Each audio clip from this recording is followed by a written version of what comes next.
Hai teman-teman, selamat datang di channel saya, Suket Ijo Channel.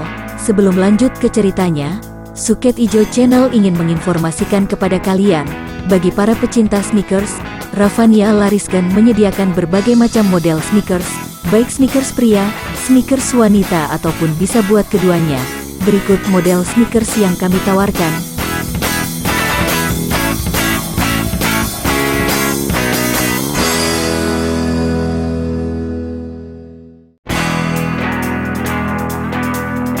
Jika kalian tertarik, silahkan kunjungi toko kami Raffania Lariskan, dan link akan kami sertakan di deskripsi. Oke, kalau gitu mari kita lanjut ke ceritanya lagi. Bukannya dia takut menghadapi datuk ini, akan tetapi untuk apa dia bertanding melawan nenek ini? Seorang nenek tua yang pandai bersajak, pandai bermain musik, yang begitu lemah lembut nampaknya. Dia tahu bahwa apabila dalam pertandingan ini dia berhasil merobohkan dan membunuh nenek ini, dia akan merasa menyesal selama hidupnya. Mungkinkah dia dapat berbangga mengalahkan seorang nenek tua renta seperti ini? Dan jika dia kalah pun akan membuat namanya menjadi bahan tertawaan orang-orang di seluruh dunia. Akan tetapi, dia sudah tidak dapat mundur lagi. Seperti pada ruangan-ruangan lainnya, juga di ruangan ini Tian Xin melihat keadaan yang amat mewah dan indah. Di samping sangat luas dan bersih, ruangan Lian Butia ini juga mempunyai banyak jendela di atas sehingga udaranya segar, sungguh amat baik dipakai berlatih silat ataupun berlatih semedi.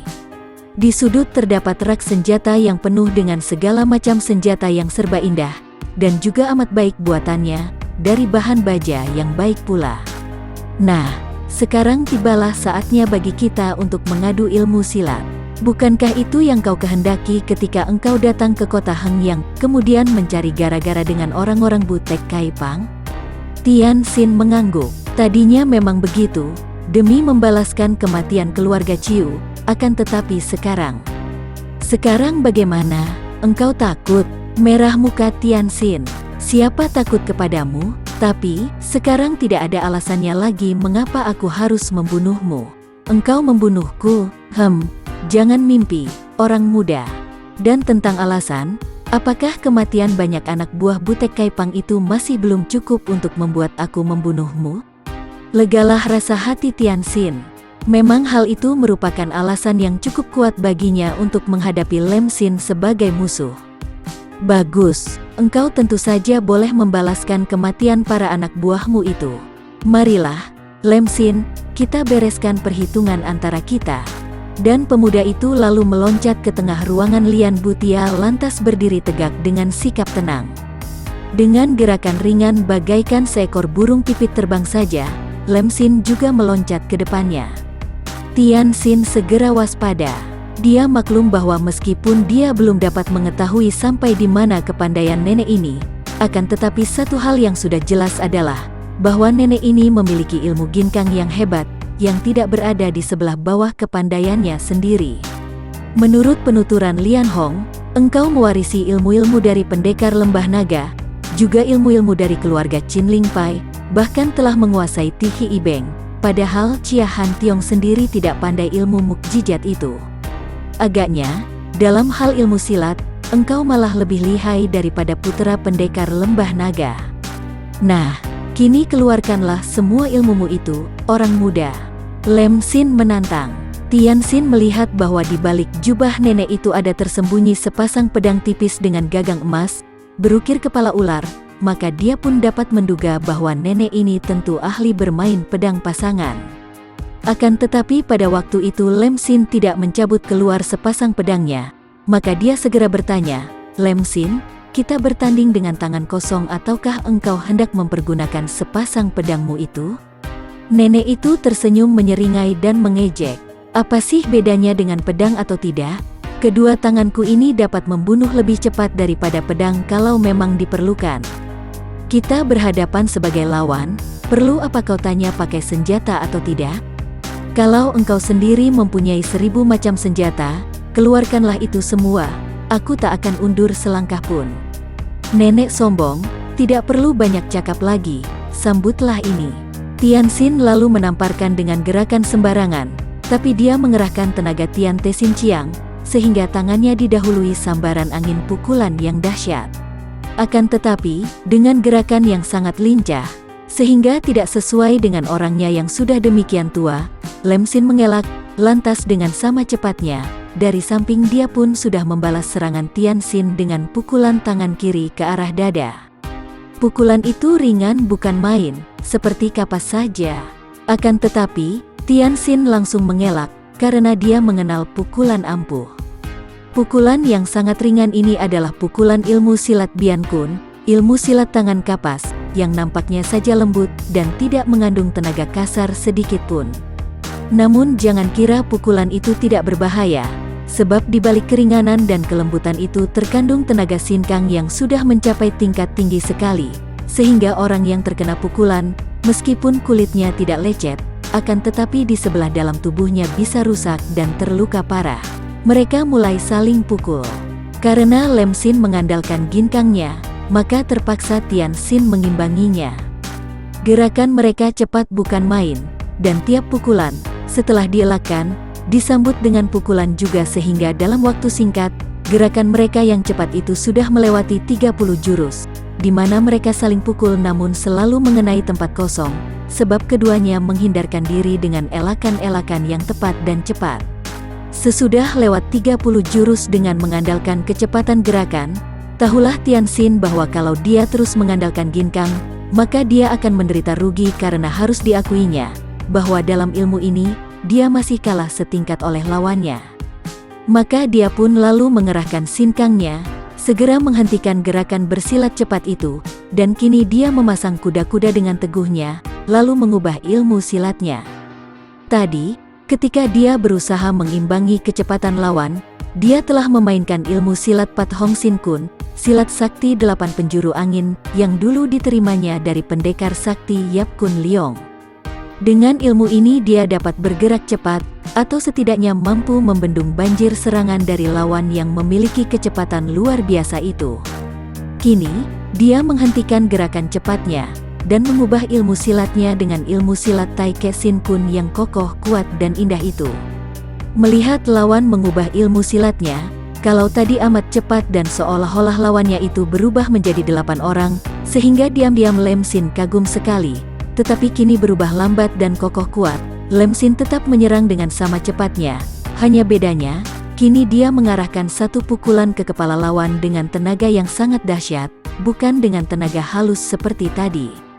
Hait, dia membentak, lalu terdengar desir angin pada saat pukulannya meluncur ke depan. Tian Xin cepat menangkis dengan gerakan tangkas dan kuat sekali, karena memang dia sengaja mengerahkan tenaga untuk menangkis, sambil mengadu kekuatan sinkang.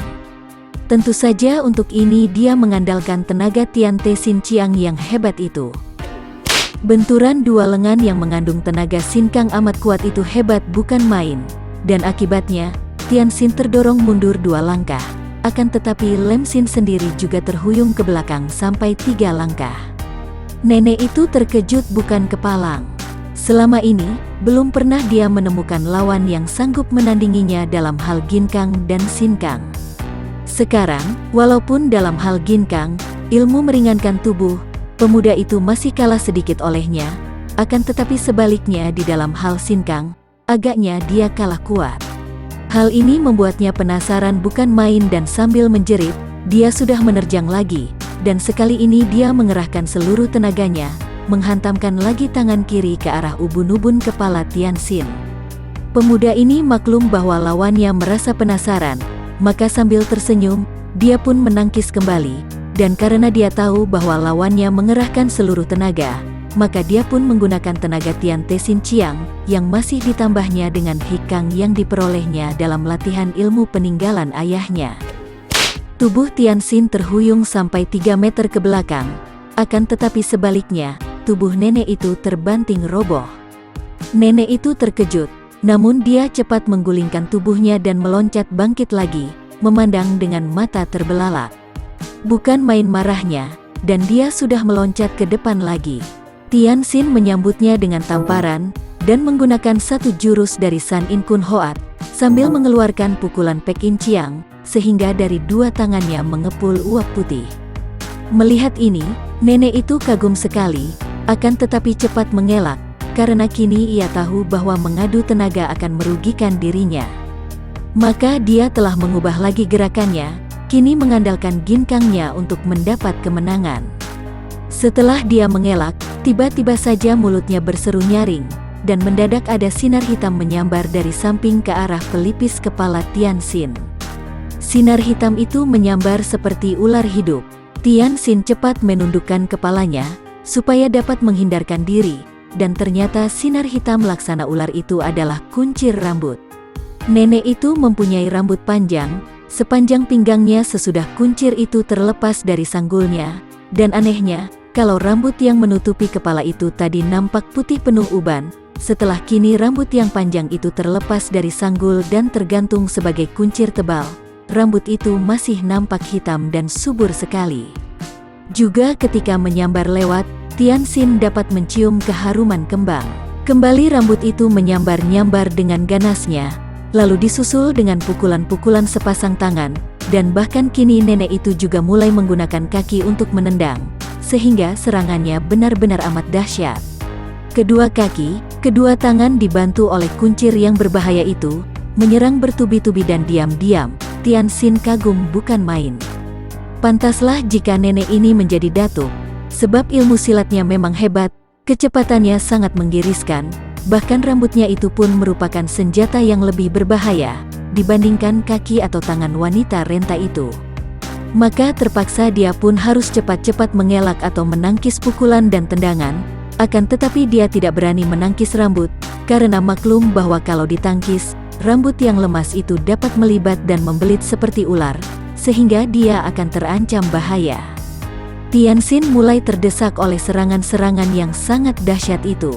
Tiba-tiba saja pemuda ini mengeluarkan kipasnya, dan juga melolos sebuah sabuk kuning yang tadinya melibat di pinggangnya. Menghadapi rambut itu, dia teringat akan ilmu permainan sabuk yang dia pelajari dari neneknya, yaitu Chia Giokong. Dia tahu bahwa satu-satunya senjata yang sanggup melawan senjata rambut itu hanyalah sabuknya ini. Sabuk ini memiliki sifat yang sama dengan rambut, lemas dan kalau perlu dapat juga dibuat kaku dengan penyaluran sinkang.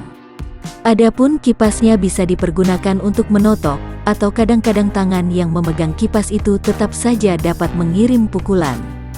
Kembali lewat 50 jurus. Benar saja, setelah Tianxin mempergunakan sabuknya yang dimainkan secara hebat dan indah, sehingga sabuk itu bagaikan seekor naga kuning yang melayang-layang, dengan ujung sabuk yang dapat menotok jalan darah, dan dapat pula dipergunakan untuk mematikan gerakan rambut lawan, maka nenek itu pun kembali terdesak. Lihat jarum, tiba-tiba nenek itu membentak, dan ada sinar merah menyambar seperti kilat. Tianxin terkejut sekali, cepat mengebut dengan kipasnya sambil melempar tubuhnya ke belakang lantas dia bergulingan. Kipasnya sudah berlubang oleh jarum-jarum merah yang beracun. Keringat dingin segera membasahi lehernya, karena pemuda ini maklum bahwa baru saja dia terlepas dari bahaya maut yang nyaris merenggut nyawanya.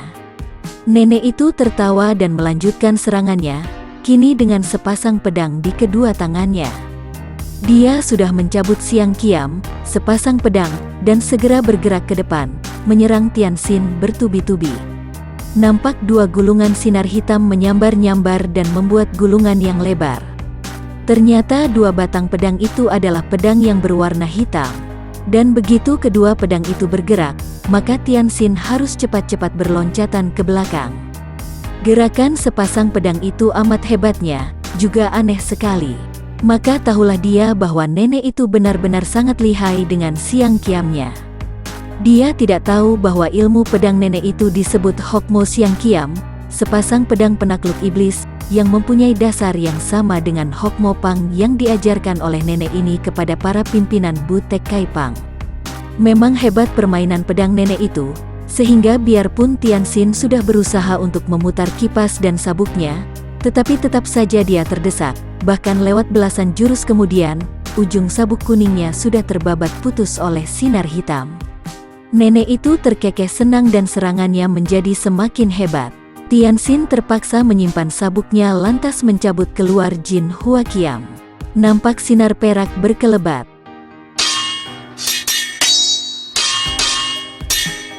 Nampak bunga api berpijar, pada waktu 2 kali pedang di tangan Tianxin menangkis sepasang pedang hitam.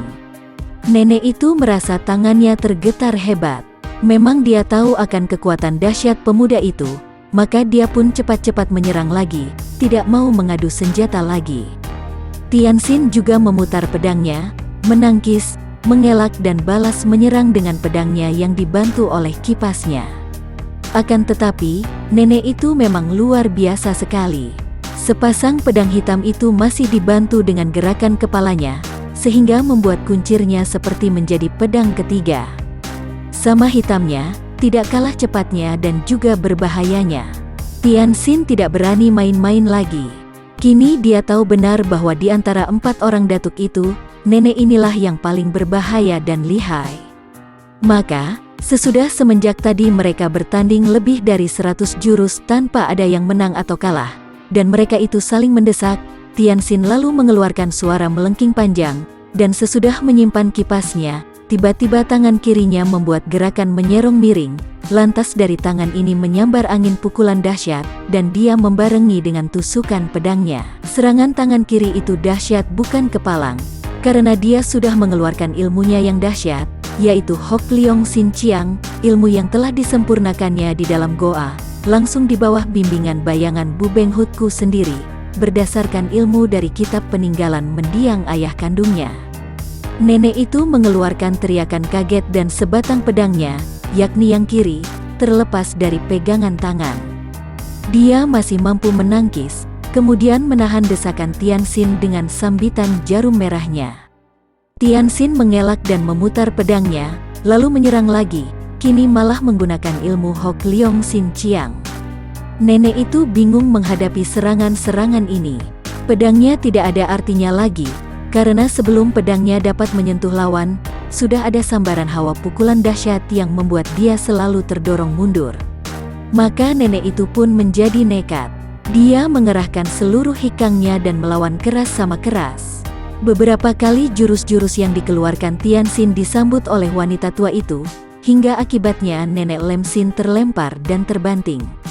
Akan tetapi, dia memang nekat dan kuat sekali. Agaknya tubuh yang tua renta itu mengandung kekuatan yang luar biasa dan kekebalan, sehingga beberapa kali terbanting, dia masih terus melawan dengan nekat dan bahkan lebih ganas lagi. Tianxin sendiri sampai merasa penasaran, kasihan dan tidak enak sekali. Mengapa nenek ini masih belum juga mengaku kalah? Ketika nenek itu menubruk, Tianxin menyambut dan menangkap pergelangan tangan yang memegang pedang, lalu dia menggerahkan Tihi Ibeng. Nenek itu menjerit, akan tetapi tiba-tiba saja seluruh tubuhnya lalu mengendur, sehingga sinkang tak lagi membanjir keluar. Agaknya nenek yang sangat lihai ini memiliki kecerdikan, sehingga dia tahu persis bagaimana menghadapi Tihi Ibeng. Kepalanya cepat bergerak, rambutnya yang panjang menyambar, dan 2 kali, seperti ular hidup, ujung kuncir itu menotok ke arah kedua mata Tianxin. Diserang seperti ini, tentu saja Tianxin harus melepaskan pedangnya, dan meloncat ke belakang. Kedua matanya tentu saja tidak dapat dilindungi dengan kekebalan. Karena mulai kehabisan akal bagaimana untuk dapat mengalahkan nenek ini tanpa perlu membunuhnya, mendadak Tianxin berjungkir balik, dan dia sudah menggunakan Hok Te Sin Kun. Tahu-tahu tubuhnya yang berjungkir balik itu mencelat ke depan, lantas terdengar nenek itu berteriak kaget dan roboh terguling. Kedua kakinya terasa lumpuh karena telah kena ditotok oleh jari-jari tangan Tianxin yang tubuhnya berjungkir balik itu. Sebelum pedang itu kembali menyambar, yaitu pedang hitam kanan yang masih dipegang oleh Lemsin, Tianxin sudah meloncat ke belakang. Sambil memandang kepada nenek yang tidak mampu berdiri lagi itu, dia berkata, "Lemsin, apakah engkau belum juga mengaku kalah?" Sejenak mereka mengadu pandang mata, dan Tianxin terkejut, sekaligus juga kasihan karena melihat nenek itu tiba-tiba saja menangis. Tianxin tidak dapat berkata apa-apa, terheran-heran melihat hal yang sama sekali tidak pernah disangkanya ini. Lemsin, datuk kaum sesat dari selatan ini, menangis seperti anak kecil. Menangis terisak-isak, kau kenapakah, Nek? Tianxin bertanya sambil mendekati. Aku sudah kalah, lebih baik mati. Berkata demikian, Lem Xin menggerakkan pedang hitamnya ke arah leher sendiri. Jangan! Secepat kilat Tian Xin menubruk dan menangkap pergelangan tangan nenek itu. Lem Xin meronta, akan tetapi Tian Xin segera merangkul dan memeluknya, memegangi pula pergelangan tangan kirinya. Karena kedua kaki Lem Xin tak dapat digerakkan, masih dalam pengaruh totokan, maka tenaga rontaannya tentu saja sangat berkurang, bahkan menjadi lemah sehingga dia tidak meronta lagi, melainkan menangis. Sementara itu, ketika mencegah nenek itu membunuh diri dan memeluknya secara tidak sengaja, tangan berikut tubuh Tian Xin berhimpitan dengan tubuh nenek itu, dan dia pun merasakan sesuatu yang amat aneh. Tubuh nenek itu padat, mengkal dan penuh. Sama sekali bukan seperti tubuh seorang nenek tua renta, melainkan lebih pantas jika menjadi tubuh seorang dara. Kenapa engkau hendak membunuh diri hanya karena kalah olehku, Lem Xin? Tian Xin bertanya, masih merangkul dan memegangi tangan Lem Xin walaupun pedang hitam itu sudah terlepas dari pegangan nenek itu. Engkau tahu, mengapa sampai saat ini aku belum menikah? Akhirnya Lem Xin berkata, dan ketika Tian Xin menggeleng kepala menyatakan tidak tahu, nenek itu melanjutkan, aku sudah bersumpah bahwa aku hanya akan menyerahkan diriku kepada seorang pria yang dapat mengalahkan aku, dan sampai detik ini, sebelum ini tidak ada seorang pun pria yang mampu menandingiku, karena itu aku belum pernah, sampai sekarang aku masih perawan, dan setelah akhirnya ada yang dapat mengalahkan aku. Engkau tentu tidak akan sudi menerimaku, maka daripada aku terhina, lebih baik aku mati. Tian Xin tersenyum dan mendekap kepala wanita yang menangis itu ke dadanya. Bukan hanya tubuh itu yang terasa hangat dan padat seperti tubuh orang muda, juga setelah dia merangkul dan berada dekat dengan nenek ini, dia melihat suatu hal yang tidak mungkin. Sepasang mata itu demikian jeli dan beningnya, sama sekali bukan mata nenek-nenek biarpun di pinggir mata itu keriputan. Dan sekarang, setelah dekat sekali, baru Tian Xin melihat betapa ketika nenek ini bicara tadi, keriput pada pipinya, di tepi hidung dan mulut, juga di tepi matanya, sama sekali tak berubah, sama sekali tak bergerak. Mana ada keriput begitu kaku sehingga tidak bergerak ketika mulut bicara? Juga suara nenek ini demikian halus dan bening, juga tidak seperti nenek tua, melainkan suara yang penuh dan suara orang muda. Dan gigi itu, gigi yang berderet berwarna putih bersih, biarpun nenek itu berusaha untuk tidak membuka mulut terlalu lebar agar giginya jangan nampak. Engkau keliru, nenek tua renta yang baik, Tian Xin berkata. Biarpun engkau seorang nenek, namun engkau masih perawan, tubuhmu belum terjamah pria lain. Kalau memang demikian sumpahmu, aku pun bersedia menerimamu, aku bersedia membantumu untuk memenuhi sumpahmu. Kau mau? Lem Xin berkata dengan mata terbelalak. Tian Xin melihat betapa indahnya mata itu. Dia pun tersenyum dan mengangguk, lalu dia memondong tubuh nenek itu dengan mudah dan ringannya. Benarkah kau mau? Nenek itu seolah-olah tidak percaya. Tian Xin mengangguk dan menundukkan mukanya, mencium ke arah leher di balik baju leher yang agak tersingkap itu. Leher yang kulitnya putih kuning dan halus, sedikit pun tak ada keriputnya seperti yang sudah diduganya, dan dia dapat mencium bau harum minyak wangi. Di antara seluruh kamar yang ada di dalam istana ini, hanya kamar tidur saja yang tadi belum kulihat. Karena itu coba tunjukkan di mana kamar tidurmu, maka aku akan buktikan bahwa aku akan membantumu memenuhi sumpahmu, Lem Xin. Ketika dicium lehernya tadi, seketika tubuh Lem Xin menjadi lemas, dan kedua lengannya sudah merangkul leher pemuda yang memondongnya, dan hanya terdengar bisikan dari muka yang disembunyian di dada Tian Xin, ke kiri, melalui pintu kiri itu. Tian Xin segera melangkah sambil memondong tubuh Lem Xin, memasuki pintu kiri dan selanjutnya, tanpa pernah mengangkat muka dari tempat persembunyiannya, Lem Xin lalu menunjukkan di mana adanya kamarnya. Karena tadi sudah diperintah oleh Lem Xin, 5 orang pelayannya sama sekali tidak nampak, karena mereka itu berdiam di dalam kamar masing-masing tanpa berani keluar. Ketika Tian Xin sudah mendorong daun pintu kamar itu hingga terbuka, dia tercengang dan kagum. Sebuah kamar tidur yang luar biasa mewahnya. Begitu dibuka, bau semerbak harum menyambut hidungnya. Kamar itu dilengkapi dengan perabot yang serba indah dan mahal, dan tampak begitu bersihnya, sama sekali tak pantas menjadi kamar nenek-nenek peyot, pantasnya menjadi kamar seorang puteri istana. Tianxin melangkah masuk, lantas mempergunakan jari tangan yang memondong untuk menutupkan daun pintu lagi, kemudian dengan perlahan dia merebahkan tubuh nenek itu ke atas pembaringan yang berkasur tebal lunak dan bertilam sutera warna merah muda. Sebuah lampu yang berada di atas meja, agaknya tadi dinyalakan oleh pelayan, tertutup kap berwarna hijau sehingga membuat suasana di kamar itu nampak romantis dan indah sejuk. Kau tidak mau membebaskan aku dari totokan?" tanya nenek itu. "Ah, tentu saja, aku sampai lupa, maafkan." Dengan halus Tianxin meraba pinggang nenek itu. Dia bukannya menotok secara kasar, melainkan mengurut dan menekan lembut hingga totokan itu pun punah. Tianxin duduk di tepi pembaringan dan tangannya meraba kaki nenek itu. Otomatis Lemsin cepat-cepat menarik kakinya yang diraba. "Apa-apa yang hendak kau lakukan?" tanyanya, suaranya lirih dan gemetar. Tianxin tersenyum. Sikap nenek ini sungguh tak lebih seperti seorang dara remaja yang pemalu. "Aku hanya ingin melepaskan sepatumu, Lemsin. Aku sendiri harus melepaskan sepatu, bukan? Pembaringan akan kotor. Nanti kembali." Lemsin menarik kakinya. Kau padamkan dulu lampu itu." Aku tidak bisa. Aku malu." "Padamkan lekas, Tianxin." Tianxin meraih lampu di atas meja dan memadamkannya. Lenyaplah semua keindahan di dalam kamar, yang kini telah menjadi gelap gulita. Tianxin meraba-raba, melepaskan sepatu Lemsin dan sepatunya sendiri, lalu memeluk nenek itu. Dan malam itu Tianxin mengalami sesuatu yang sangat luar biasa. Dia tidak ragu-ragu lagi bahwa wanita yang berwajah nenek ini sebenarnya adalah seorang dara muda yang memiliki tubuh indah, montok dan yang benar-benar selamanya belum pernah berdekatan dengan seorang pria.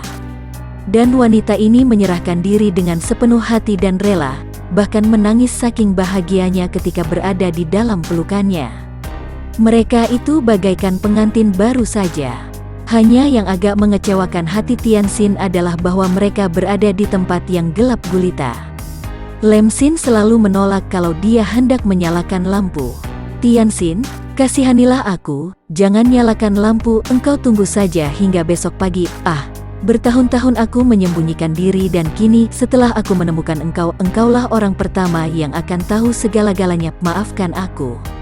Tentu saja, Tianxin mau memaafkannya. Dan pada saat dia menciumnya, Lemsin balas mencium dengan kemesraan dan kehangatan yang membuat Tianxin tercengang. Biarpun wanita ini mengubah mukanya sebagai nenek-nenek, entah dengan topeng apa maka demikian persisnya, sehingga dia sendiri pun sebelum berdekatan muka tidak akan pernah menyangkanya.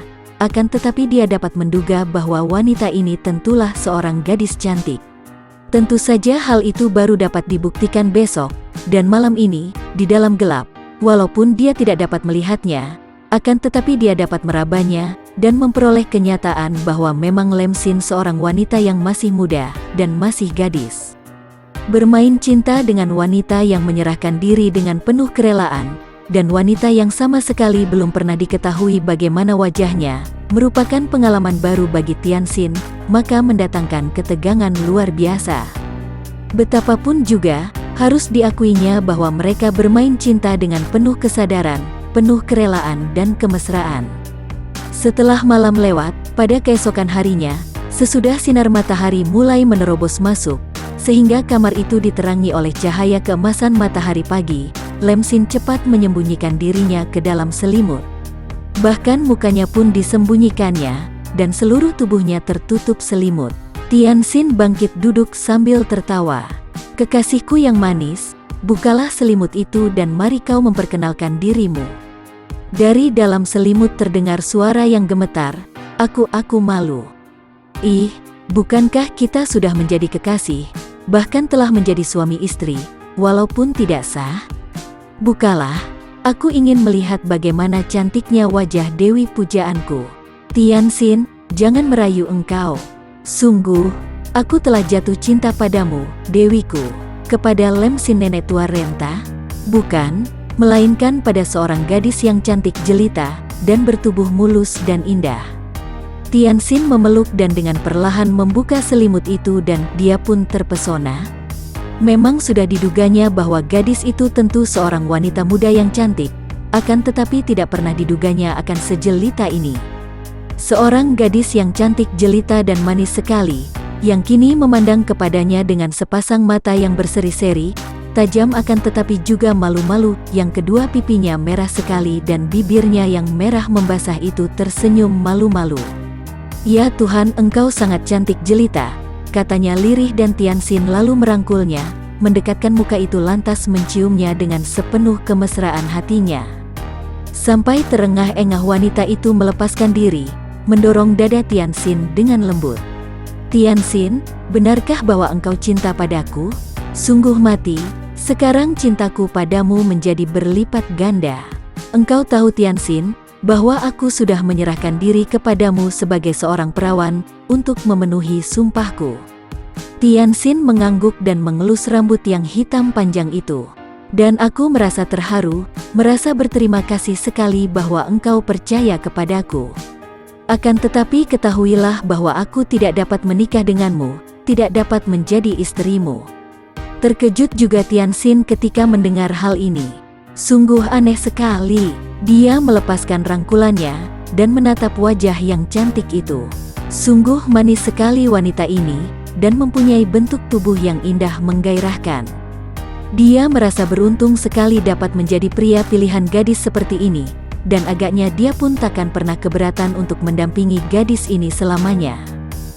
Bagi teman-teman yang menyukai video ini, silahkan subscribe, share, and like.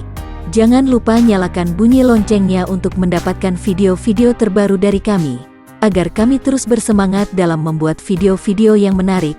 Mohon maaf kalau masih banyak kesalahan di sana-sini. Semoga kedepannya kami bisa lebih baik lagi. Terima kasih.